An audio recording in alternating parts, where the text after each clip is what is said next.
नमस्कार दोस्तों, मैं ईश्वर। मैं आप सभी का अपने चैनल टेक एंड टारगेट पर स्वागत करता हूं।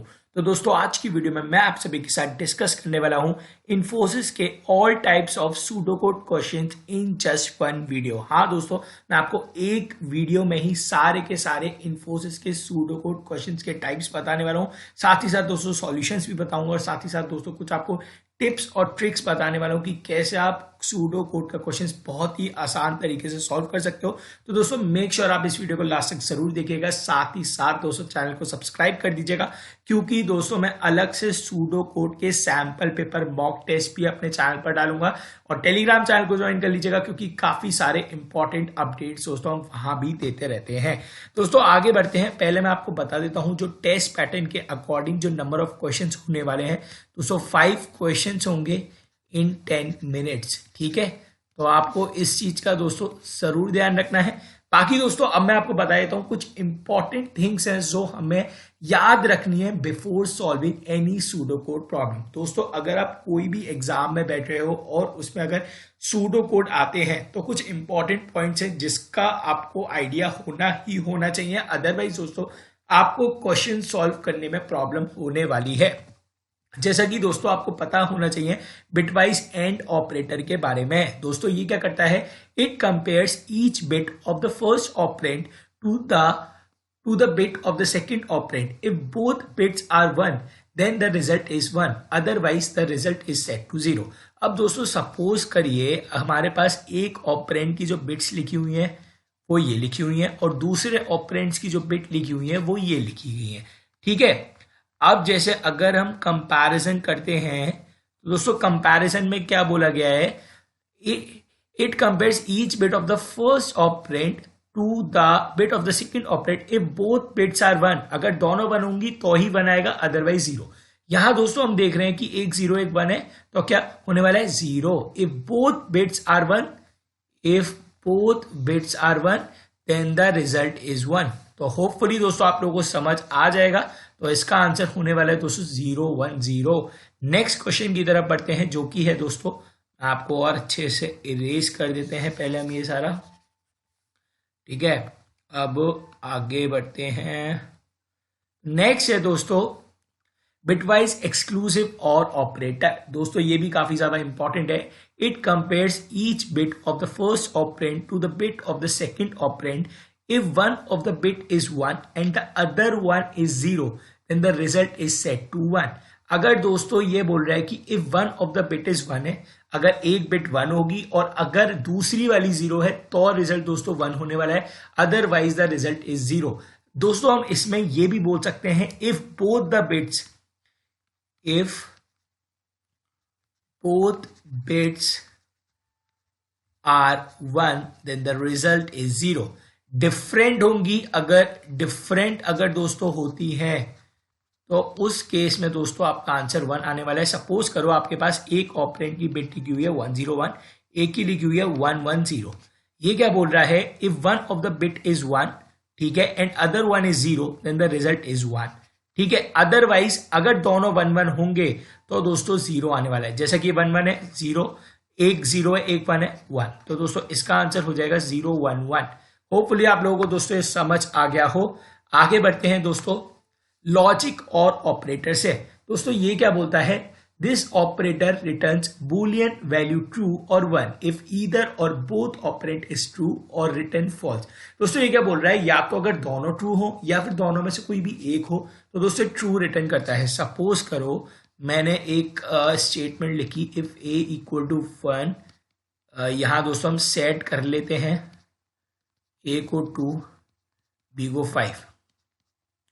ठीक है, बी को दोस्तों मैं बोल देता हूं 2। तो दोस्तों यहां क्या बोल रहा है, ए की वैल्यू 2 है और यहां दोस्तों ये चीज हो गई फॉल्स। ठीक है, बट दोस्तों अगर हम यहां देखें तो 5 की वैल्यू 2 है, ये ट्रू हो गई। और हमारे पास स्टेटमेंट क्या बोल रही है, this operator returns Boolean value true और 1 इफ ईदर और बोथ ऑपरेंड इज ट्रू। अगर दोनों में से दोनों ट्रू हो या दोनों में से कोई भी एक हो तो दोस्तों इसका रिटर्न आंसर आता है ट्रू।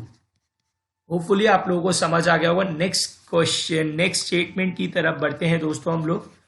ठीक है, नेक्स्ट स्टेटमेंट दोस्तों ये लोग बोल रहे हैं logical and operator This operator returns Boolean value true or 1 if both operand is true or return false operator. दोस्तों सपोज करो सेट कर लेता हूं A to B4, ठीक है. If A is greater than 1, ठीक है, and B is greater than 6. यहां क्या हुआ दोस्तों, ये वाली स्टेटमेंट तो हो गई ट्रू, ये हो गई फॉल्स. दोस्तों ये क्या बोल रहा है, दोनों ट्रू होंगी तो ही ट्रू आने वाला है, इसका रिजल्ट आएगा दोस्तों फॉल्स. अगर दोस्तों यहां मैं 6 की जगह 2 कर देता हूं तो ये भी ट्रू हो जाएगी और रिजल्टेंट दोस्तों हमारे पास ट्रू आने वाला है. होपफुली दोस्तों आपको ये दोस्तों लॉजिक समझ आ गए होंगे, ये चारों के चारों. अब दोस्तों हम पहला क्वेश्चन करते हैं, जो कि दोस्तों जितने भी क्वेश्चन बताने वाले होंगे इन्फोसिस के एक्चुअल क्वेश्चन्स हैं जो इन्फोसिस के एग्जाम में पूछे गए हैं. आगे बढ़ने से पहले दोस्तों मैं आपको ये भी बता देता हूं, मैंने mathematical ability as well as logical reasoning के ऑलमोस्ट 120 प्लस क्वेश्चंस की चीट शीट अपने चैनल पर डाल दी है, तो एक बार दोस्तों आप उसको भी जरूर देख लीजिएगा. तो दोस्तों यहाँ जो क्वेश्चन है, और जब भी दोस्तों ये क्वेश्चंस करते हो अपना राइट साइड पे एक रफ वर्क बनाओ, ठीक है. तो क्वेश्चन पढ़ते हैं. इंटीजर ए दे रखा है 11, बी दे रखा है 7, ठीक है. और जब भी क्वेश्चन करो अपडेटेड वैल्यू लिखते रहना. ए की वैल्यू होगी ए की वैल्यू होगी a+2, मतलब ए की वैल्यू होगी 13 और बी की 7 है, बी में कोई चेंज नहीं हुआ. नेक्स्ट बोल रहा है बी में से 7 माइनस, मतलब ए में कोई चेंज नहीं है, ए में कोई चेंज नहीं है, और बी में से -5, दैट इज बी की वैल्यू हो गई 2, ठीक है. नेक्स्ट पढ़ते हैं ए प्लस बी. तो ए क्या बोल रहा है, ए प्लस बी कर दो, दैट इज 13 + 2 15. बी की वैल्यू दोस्तों कोई चेंज नहीं है. नेक्स्ट पढ़ते हैं. If A is greater than B, क्या बिल्कुल सही है, ये ट्रू है, because if 15 is greater than true, that is true. Print happy else sad. तो दोस्तों यहां तो प्रिंट हैप्पी ही होने वाला है, क्योंकि दोस्तों हमें पता चल गया ए की वैल्यू कितनी हो गई है 15 और बी की वैल्यू हो गई है दोस्तों 2. और अगर दोस्तों एक बात और देख लेते हैं, हाँ दोस्तों बिल्कुल सही है हमारा आंसर. तो हैप्पी दोस्तों आंसर होने वाला है. आप सभी के सामने 4 ऑप्शन होंगे, तो option A is the correct answer. और दोस्तों साथ ही साथ मैं आपको पहले ही बता देता हूं, वीडियो में मैं कहीं ना कहीं गलती भी करूंगा और मैं चाहता हूं आप सभी उनको रेक्टिफाई करो और उनको मुझे प्लीज कमेंट सेक्शन में जरूर बताइएगा. नेक्स्ट क्वेश्चन की तरफ बढ़ते हैं. What should be the output of the following pseudo code if the user enter 4 as a input. दोस्तों हमें यहां आउटपुट बताना है. अगर वहां दोस्तों इनपुट में 4 एंटर होता है, तो दोस्तों यहां एंटर होने वाला है 4, ठीक है. I = 2, J = 3, ठीक है. वाइल J की वैल्यू क्या है 3 < 4, तब वाइल लूप चलेगा. अब क्या बोल रहा है I × J, that is I की वैल्यू हो जाएगी 2 × 3 6. J = J + 1 कितनी हो गई 3 + 1, that is 4. And while print I. But हमने क्या देखा अभी, यहां जैसे ये इंक्रीमेंट होता है, वाइल लूप चला रहे हो तो ऑब्वियसली अब J की वैल्यू क्या हो गई 4, तो 4 अभी भी वाइल की जो कंडीशन फॉलो होगी, ठीक है. तो दोबारा से नीचे आएंगे. फर्स्ट लूप सेकेंड लूप में क्या होगा दोस्तों मैं बता देते हैं. I = I × J, ठीक है. 6 × 4 24. J की वैल्यू क्या होगी J + 1, दैट इज 4 + 1 5. हमें प्रिंट क्या करना है I की वैल्यू क्या है 24, तो 24 is the correct answer. Options की तरफ बढ़ते हैं. 24 20 23 26, तो option A is the correct answer. Hopefully आप सभी को ये क्वेश्चन समझ आ रहे हो. साथ ही साथ में फिर से बता देता हूं, सूडो कोड की अगर आपको और भी क्वेश्चंस की प्रैक्टिस करनी हो तो कैपजेमिनी की सूडो कोड प्लेलिस्ट बनी हुई है, एक बार इसको जरूर देख लीजिएगा. इन्फोसिस के पजल्स की भी प्रैक्टिस कर लीजिएगा, क्योंकि यार बहुत सारी चीजें आप लोगों को करनी है और हमने हमारे चैनल पर ऑलमोस्ट सब कुछ डाल रखा है. आगे बढ़ते हैं दोस्तों क्वेश्चन 3 की तरफ, जहां दोस्तों यहाँ इंटीजर ABC हमें दे रखा है. यहाँ दोस्तों A की वैल्यू 4 है, B की वैल्यू 5 है और C की वैल्यू है 3. आगे बढ़ते हैं. B = 3. तो पहले मैं हमेशा बोलता हूं रफ वर्क में वैल्यू लिख लो. A4 B5 C3। अब अपडेट बी की हो रही है तो ए की वैल्यू तो वही रहेगी और सी की वैल्यू भी वही रहेगी। बी की वैल्यू कितने से अपडेट हो रही है, सी पे +3 कर रहे हैं, सी पे +3 दैट इज बी को 6। अब ए की वैल्यू अपडेट हो रही है तो ए को ऐसे ही लिख लो, मतलब बी और सी को कॉपी कर दो। क्या हो रहा है यहाँ, 6 एंड ए के साथ हो रहा है। ए की ये वाली वैल्यू देखी जाएगी 4। तो अगर मैं 6 का वो लिखता हूं बाइनरी, तो 6 की बाइनरी क्या होने वाली है दोस्तों आप लोगों की, ठीक है, क्योंकि मैं आपको एक बात और बता देता हूँ, ठीक है। अभी ये लॉजिक बहुत लोगों को पता होगा, 8421। अगर अब मैं 4 की बाइनरी लिखता हूं तो ये हो गई। अब एंड ऑपरेटर है, बिटवाइज एंड है। अब बिटवाइज एंड क्या बोलता है, अगर दोनों 1 है तो ही 1 होने वाला है। तो देखो 0 0 0 1 0 0 1 1 1 0 0 0। तो दोस्तों इसका आंसर हो जाएगा 4, ठीक है। नेक्स्ट तरफ बढ़ते हैं, C = C+B। तो पहले A और B को तो लिख ही लो, और C में C+B हो रहा है, C+B हो रहा है, दैट इज 9। A = A+B, मतलब A में चेंज होगा तो B और C तो ऐसे ही लिख लो। A में A+B हो रहा है, दैट इज 4 + 6 10।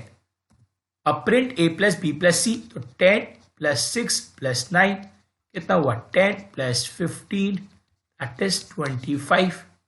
तो दोस्तों 25 ही होगा। तो दोस्तों ये गए option, and option D is the correct answer. Next question की तरफ बढ़ते हैं। What will be the output of the following question. Integer P हमें दे रखा है, स्ट्रिंग str1। स्ट्रिंग str1 में हमें इन्फोसिस लिखा हुआ है दोस्तों, इन्फोसिस लिखा हुआ है, ठीक है। अब स्ट्रिंग लेंथ ऑफ इन्फोसिस 1 2 3 4 5 6 7, तो इसकी हो गई 7। हमें अब ये जोर ऑपरेटर करना है, तो 7 की अगर मैं बाइनरी लिखता हूं दोस्तों तो ये होने वाली है, यही होगी। और 1 की लिखते हैं दोस्तों ये होगी। और जोर ऑपरेटर क्या बोलता है, अगर दोनों 1 1 हैं तो 0 आएगा, और अगर डिफरेंट है तो 1 आ जाएगा। तो मैं समझता हूं यही आने वाला है जोर ऑपरेटर का। एक्सक्लूसिव और ऑपरेटर देखो यही बोलता है, मैं आपको दिखा देता हूं। एक्सक्लूसिव ऑपरेटर क्या बोलता है, if one of the bit is 1 and the other one is 0 then the bit is set to 1। अगर दोनों ऑल्टरनेटिव हैं तो दोस्तों 1 आता है, अदरवाइज दोस्तों सेम है तो 0 आता है, ठीक है। तो हमारे साथ यहां क्या हुआ, दोनों ऑल्टरनेट थी, तो नहीं, एक चीज रुको, 7 की जो बाइनरी है वो 4 2 1, एक्चुअली ये होगी 0 0 1। मैंने गलती कर दी दोस्तों, यहां 0 1 1 4 2 1, तो 6 दोस्तों आंसर होगा इसका, 1 1 0 का। पहली बात है 6 आंसर होगा, मैंने मिस्टेक कर दी थी और मैंने क्यों रेक्टिफाई किया आप लोगों को करनी। चलो कोई नहीं, आगे बढ़ते हैं क्वेश्चन 6 की तरफ। तो क्वेश्चन 6 बोल रहा है XYZ हमें दे रखा है, X = 8 Y = 6 Z = 12। तो दोस्तों अब हमें ये दे रखा है, यहां और ऑपरेटर है। और ऑपरेटर क्या बोलता है, या तो अगर ये वाली कंडीशन ट्रू हो जाए या फिर ये वाली कंडीशन ट्रू हो जाए, लूप चल जाएगा, ठीक है। तो पहले Z को देखते हैं, Z की वैल्यू क्या है, 12 इज लेस देन 8। तो दोस्तों ये तो फॉल्स हो गया, ठीक है। अगर अब ये भी फॉल्स होता है तो लूप नहीं चलेगा। X + Y क्या बोल रहा है, 8 + 6 14 is greater then y - x, y that is 6 6 - 2। तो दोस्तों ये चीज ट्रू हो गई, ठीक है। अब क्या बोल रहा है, x = 6 + y, x = 6 + y that is 6 + 6 = 12। तो x की वैल्यू हमारी दोस्तों 12 हो चुकी है यहाँ। And if print x + y + z, तो 12 + 6 + 12 24 + 6 दैट इज 30, इसका आंसर होने वाला है दोस्तों ऑप्शन 30 32 28 40। तो option A is the correct answer. Question 7 की तरफ बढ़ते हैं। यहां दोस्तों इंटीजर PQR हम लोगों को दे रखा है। P की वैल्यू 0 है, Q की वैल्यू 7 है, R की वैल्यू 10 होने वाली है। तो दोस्तों ये जोर है, तो मैं आप सभी को यार ये वाला क्वेश्चन होमवर्क दे रहा हूं, यहाँ मजा आएगा। देखो यार अब मैं ये क्वेश्चन भी आप लोगों को करके बता दूंगा तो क्या ही मजा रहेगा। यहाँ जोर ऑपरेटर का बहुत ही मजा आएगा, क्योंकि यहाँ एक्सक्लूसिव और लगेगा। तो ये आप सभी के लिए होमवर्क है दोस्तों ये क्वेश्चन। नेक्स्ट क्वेश्चन की तरफ बढ़ते हैं, दैट इज क्वेश्चन 8। यहाँ दोस्तों आर की वैल्यू दे रखी है 2, ठीक है, और यहाँ एरे दे रखा है जिसका साइज है 3, 4 to 1। तो पहले आर की वैल्यू जो 2 है उसका a/2, तो मतलब a/2 कितना हुआ दोस्तों, 0, 1, 2, दैट इज 1। पहले 2 एक्सक्लूसिव 1 करेंगे, तो 4 to 1, रुको मैं बताता हूं आपको, ठीक है। अब इसका एक्सक्लूसिव और क्या बोलता है, ठीक है, 3। दोस्तों इसकी वैल्यू हो जाएगी 3, ठीक है। आर की वैल्यू हो चुकी है 3। अब a1 क्या बोल रहा है, 0, 1, 2। Is 2 greater than 1, yes, 2 greater than 1 हो रहा है। 3 एक्सक्लूसिव और 1, 0, 1, 1, 0, 0, 1, 2। दोस्तों इसकी वैल्यू हो जाएगी 2, आर की वैल्यू अब हो चुकी है 2, और प्रिंट आर की वैल्यू दोस्तों 2 होने वाली है, क्योंकि अगर ये ट्रू नहीं होता इफ कंडीशन, तो दोस्तों एल्स कंडीशन यहाँ चलती, और यहाँ दोस्तों आर की वैल्यू 2 होगी। तो ऑप्शन से गए, option D is the correct answer. Next question की तरफ बढ़ते हैं। यहाँ दोस्तों हमें 2 स्ट्रिंग दे रखी है, str1 एंड str2, जिसमें दोस्तों एक में है इन्फोसिस, एक में है दोस्तों विप्रो। आगे बढ़ते हैं दोस्तों, हमें वॉबल्स काउंट करने हैं स्ट्रिंग 1 में। तो इन्फोसिस में बात करते हैं तो वॉबल्स पहले बता देता हूँ, A-E-I-O-U। तो इन्फोसिस में I-O बस 2 हो गए, A-E-I-O-U 2। विप्रो में बात करते हैं तो I-O 2, ठीक है। हाँ, तो नेक्स्ट क्वेश्चन की तरफ बढ़ते हैं। 4 इसका आंसर होना चाहिए यार, मेरे गलत तो नहीं बता रहा, मुझे खुद नहीं पता, एक बार देख लेता हूँ। इन्फोसिस AEIOU, विप्रो में W। यार एक बार आप लोग बता दीजिएगा, ये मुझे पता नहीं क्या लग रहा है, थोड़ा से इंट्यूशंस आ रहे हैं, गलत है, बट एक बार देखा जाए वॉवल्स की तो नन ऑफ द दीज इसका करेक्ट आंसर होना चाहिए, क्योंकि एंड वॉवल है नहीं, एफ वॉवल है नहीं, एस वाई एस में से कोई वॉवल है नहीं, डब्ल्यू पी आर में से कोई वॉवल है नहीं। तो 2 + 2 दैट इज 4, इसका दोस्तों आंसर ऑलमोस्ट होना चाहिए। नेक्स्ट क्वेश्चन की तरफ दोस्तों हम बढ़ते हैं। 10th जो कि है दोस्तों P की वैल्यू 6 दे रखी है एंड Q की वैल्यू 9 दे रखी है। यहां दोस्तों इस वाले साइन को बोलते हैं लेफ्ट शिफ्ट ऑपरेटर, ध्यान रखिएगा। बहुत ही इजी, लेफ्ट बहुत ही इजी क्वेश्चन है, इसका भी मैं आपको अब बताता हूं। सपोज करो यहां P की बाइनरी लिख लेता हूं मैं, ठीक है। P की बाइनरी क्या होगी, ठीक है। अब लेफ्ट शिफ्ट क्या बोलता है, जो भी आपकी बाइनरी है उसके राइट मोस्ट में एक 0 ऐड कर दो, ठीक है। उसके राइट मोस्ट में एक 0 ऐड हमने कर दिया, तो R की वैल्यू दोस्तों हो जाएगी आपकी 12, ठीक है। अब P का राइट शिफ्ट कर रहे हैं, P मतलब P पे अपडेटेड वैल्यू जाएगी R, ठीक है। R की वैल्यू क्या है 12, ठीक है। और लेफ्ट शिफ्ट में क्या बोल रहा है, एक राइट हैंड साइड पर एक 0 ऐड कर देना, ठीक है। तो इसकी वैल्यू क्या हो गई 24।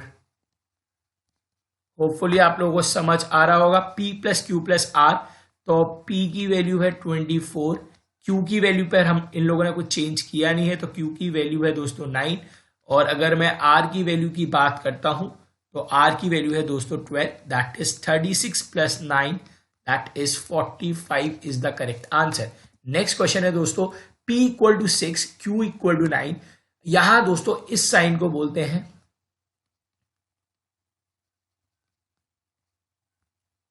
इस साइन को बोलते हैं दोस्तों राइट शिफ्ट ऑपरेटर।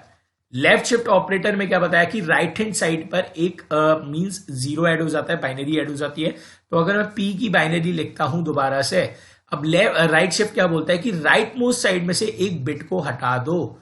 तो जैसे कि इसका आंसर है, जैसे इसका क्या हुआ, ठीक है, ये 3 हुआ, ठीक है। अब मैं P की करता हूं RR1, तो ये क्या बोल रहा है, तो पहले एक बार मैं 6 की देख लेता हूं दोस्तों, 4 to 1, ठीक है। 4 to 1 में से 0 हटाया था, 1 1 रह गया था हमारा, ठीक है। अब ये क्या बोल रहा है, अब हमारे पास 0 1 1 बचा, तो राइट में से एक और हटा दो, ठीक है। R की यही तो हुई, R पे था हमारा 3 था, 3 की अगर मैं बाइनरी लिखता हूँ 0 1 1, और राइट शिफ्ट ऑपरेटर क्या बोलता है कि राइट में से एक बिट को हटा दो। 0 1 बचा, 4 2 1, तो इसका आंसर दोस्तों हो जाएगा आपका 1, पी की वैल्यू 1। तो अब पी क्यू प्लस आर की बात करते हैं, पी की वैल्यू 1, क्यू की वैल्यू 9, आर की वैल्यू 3। तो 10 प्लस 3 दैट इज 13 दोस्तों इसका आंसर होने वाला है। नेक्स्ट दोस्तों ये आपका होमवर्क है, ठीक है, और ये आपको सॉल्व करना है। इसका आंसर आप लोगों को बताना है कमेंट सेक्शन में। साथ ही साथ दोस्तों इस वाले क्वेश्चन का आंसर दोस्तों आप लोगों को बताना है। पहले एक बार इस क्वेश्चन को देख लीजिए, मैं 10 सेकंड रुका हुआ हूं घड़ी की सुई को देखकर। पॉज कर लीजिएगा वीडियो को, एक बार इस क्वेश्चन को देख लीजिएगा। ये भी होमवर्क है, ये भी दोस्तों आपका होमवर्क होने वाला है। इसके भी दोस्तों ऑप्शंस मैंने मेंशन कर रखे हैं। बाकी दोस्तों 3 क्वेश्चन होमवर्क है, तो तीनों के मुझे कमेंट सेक्शन में आंसर चाहिए, 12 13, और दोस्तों एक और क्वेश्चन आपके लिए होमवर्क था 12 13 एंड 7। तो 7 12 13 होमवर्क है, इसके आंसर्स मुझे कमेंट सेक्शन पे चाहिए, और जिसके सही होंगे उसके कमेंट को मैं देने वाला हूं दिल। तो आप सभी को दोस्तों आंसर करने हैं। साथ ही साथ दोस्तों अगर ये वीडियो अच्छा लगा हो तो वीडियो को लाइक जरूर कर दीजिएगा, और जितना हो सके दोस्तों इस वीडियो को शेयर कीजिएगा। तो दोस्तों आज के लिए इतना ही, मैं जल्दी मिलता हूं अपनी नई वीडियो में अपनी नई टेक अपडेट के साथ। जब तक के लिए दोस्तों धन्यवाद।